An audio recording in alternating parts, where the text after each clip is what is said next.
As the title of this video suggests, we finally have something to be excited about, because in effect you can restructure your brain according to how you decide to restructure your brain.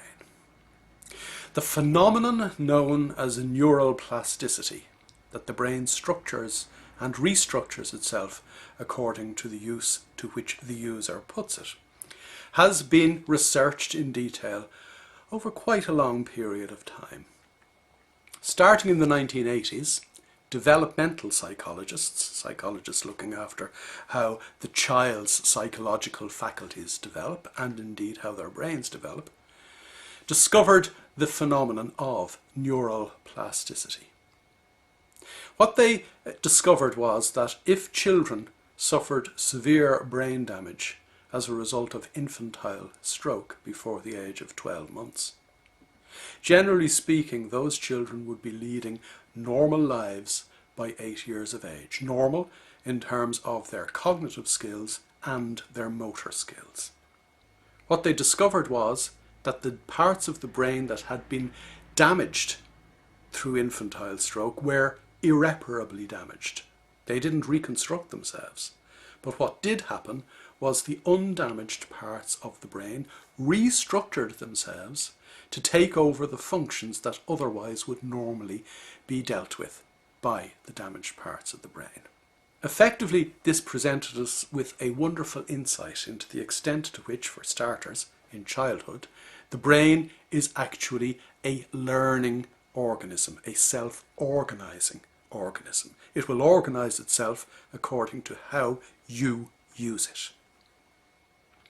In the late 1990s, psychology turned its attention to the extent to which neural plasticity might not just be a childhood phenomenon.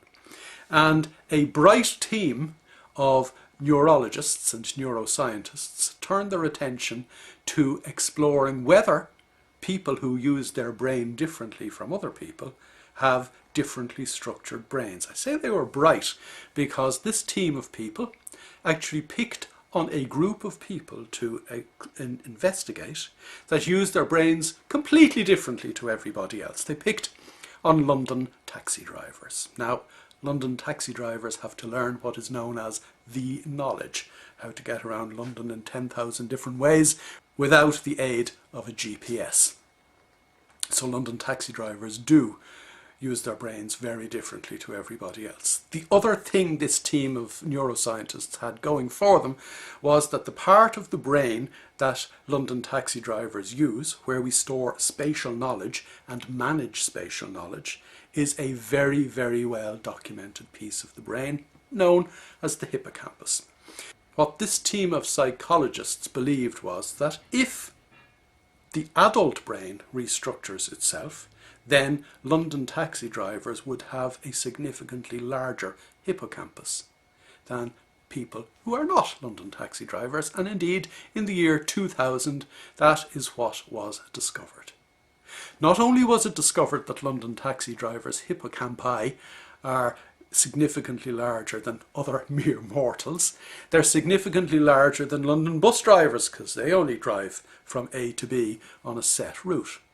But what was more intriguing was that it was discovered that the longer you were a London taxi driver, the larger your hippocampus.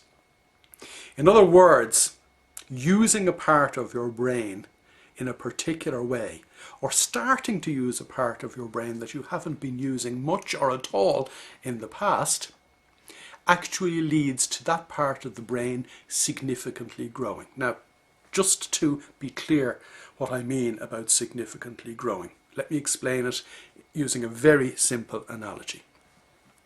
Imagine the 100,000 miles of wiring in your brain that we talked about very early on in this video series were like the little wires in plugs, where there's a copper wire and, say, a blue insulation around it.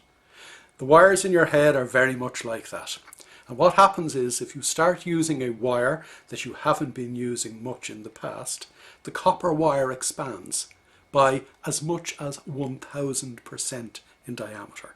The other thing that happens is the insulation around it The myelin in the brain, the fatty substance that gives the brain its grey colour, doubles in thickness. What that means is that now, instead of a little cable, I've a big superhighway down which my neural traffic will effortlessly travel. And that means that my brain is now set up to behave in a different way. What was discovered in the last 3 or 4 years by neuroscientists is, if I take certain gentle little steps to get my brain working for me, if I train my brain to pay attention to the here and now, if I do some mindfulness exercises, this part of my brain here will restructure itself, and I have a new way of being fully focused, fully present, enabling me to do just what I need to do to achieve just what I want to achieve. What are the steps that I need to take? Well, you're going to have to wait for the next video. I'm sorry.